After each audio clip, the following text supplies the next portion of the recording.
중국 정부가 일본 기업 등을 대상으로 이중용도 물자 수출 통제를 강화하기로 했습니다. 강한 일본을 주창하고 있는 다카이치 내각을 겨냥한 조치로 해석되는데요. 일본 정부는 즉각 유감을 표시하고 조치 철회를 요구했습니다. 최진경 기자입니다. 중국 정부가 일본에 대한 히토류 등 이중용도 물자 수출에 한층 더 고삐를 조이기로 했습니다. 중국은 지난달부터 일본에 관련 수출 통제를 시작했는데 이번엔 일본 기업과 기관들까지 그 영향을 받게 됐습니다.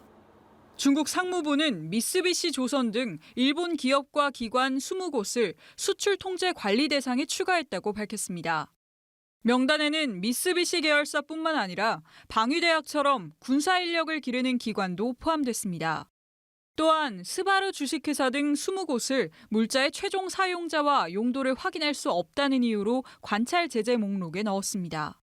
目的是制止日本再军事化和拥核企图，完全正当、合理、合法。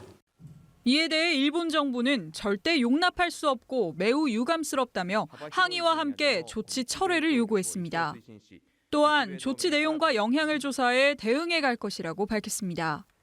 중국의 이번 조치는 지난 18일 재선출된 다카이치 사나의 일본 총리의 지지 기반 약화 등을 겨냥한 걸로 해석됩니다. 취임 초부터 군사대국을 향한 강한 의지를 보여온 다카이치 총리는 압도적인 지지로 연임에 성공하면서 안정적인 정치 기반을 재확인했습니다. 다카이치 총리의 재선에도 중국은 다른 정상들의 경우처럼 축하의 메시지를 전했는지 공식적으로 발표하지 않고 있습니다. 중국은 중일 관계를 발전시키려면 다카이치 총리가 대만 유사시 개입 가능성을 시사한 발언을 철회해야 한다는 강경한 입장입니다. 연합뉴스 TV 최진경입니다. 일본 방위상이 2031년 3월 이전에 대만과 가까운 오키나와 현섬인 요나구니지마에 육상자위대 방공 미사일을 두겠다고 밝혔습니다.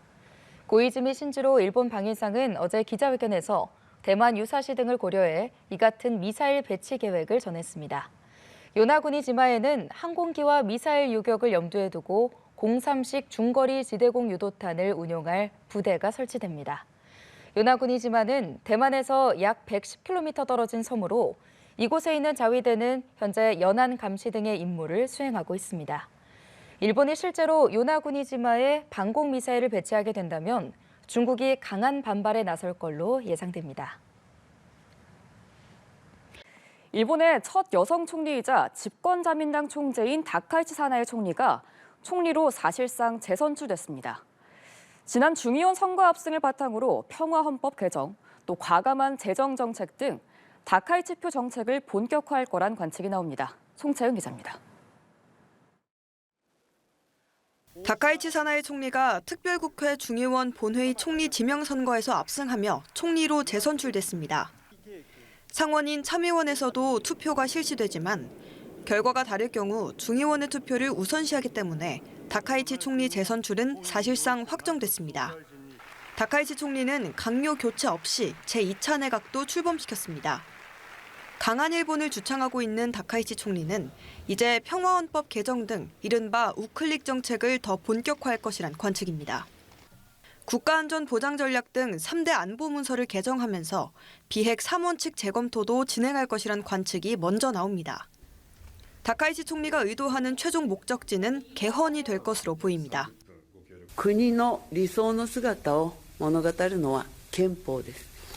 この国の未来をしっかりと見据えながら憲法改正に向けた挑戦も進めてまいります。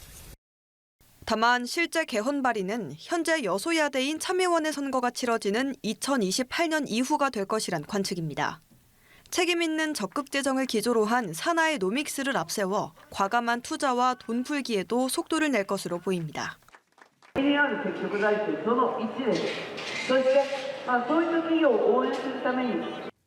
안정적 권력 기반을 구축한 다카이치 총리는 한국과는 협력 기조를 이어갈 것이란 분석입니다.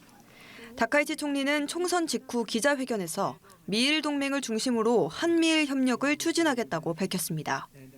한일 관계를 가늠할 시험대인 오는 22일 이른바 다케시마의 날에도 기존 관행대로 차관급 인사를 보낼 것으로 알려졌습니다. 중일 갈등은 당장 해결의 실마리를 찾기 어려울 것이란 게 대체적인 관측입니다. 연합뉴스TV 송채은입니다.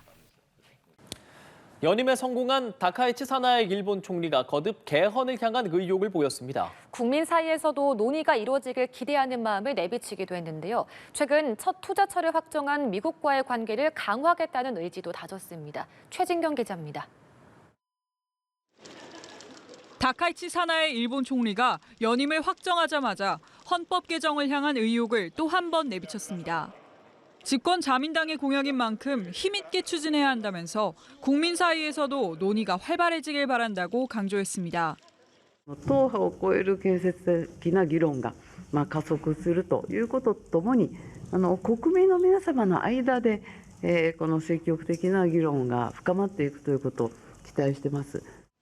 자민당은 현행 헌법이 약 80년 동안 한 번도 바뀌지 않았다 보니 시대의 흐름을 담아내지 못한 측면이 있다고 판단하는 걸로 알려졌습니다. 특히 잠수함과 미사일 등을 가진 자위대를 헌법에 명시하기 위해 노력할 걸로 보입니다. 다카이치 총리는 최근 투자처를 확정한 미국과의 관계도 더욱 공고히 하겠다고 밝혔습니다. レアアースなどの重要鉱物を含めて日米の経済安全保障をさらに強化していきたいというのが私の本当に強い思いでございます。 다음 달로 예상되는 트럼프 미국 대통령과 정상회담에서 양국 관계를 강화해 갈 것을 재확인하고 싶다는 바람도 전했습니다. 다만 중국에선 약 52조 원을 쏟기로 한 일본의 이번 대미 투자 결정을 강하게 비판하는 목소리가 나왔습니다. 중국 국제문제연구원의 샹하오이 선임연구원은 중국 관영 언론과 인터뷰에서 정치적 충성 서약에 가깝다고 직격했습니다. 기존 강요 전원을 유임시킨 다카이치 총리는 확장 재정에 대한 일부 우려에 대해서는 재정의 지속 가능성을 배려할 것이라고 밝혔습니다. 연합뉴스TV 최진경입니다. 중국이 일본을 겨냥해 오랜 역사 문제 중 하나인 위안부를 재차 거론하며 비난했습니다. 린젠 중국 외교부 대변인은 어제 정례 브리핑에서 위안부 강제 동원은 일본 군국주의가 범한 엄중한 죄책이라며 확고한 증거가 산처럼 많아 부인할 수 없다고 말했습니다. 이어 중국은 침략 역사에 대한 일본의 잘못된 태도를 우려하고 있고 이번에 다시금 입장을 표명한다고 강조했습니다. 중국은 일본 자민당의 중의원 선거 압승 이후 일본의 개헌 가능성을 연일 비난하며 공세를 펼쳐왔습니다.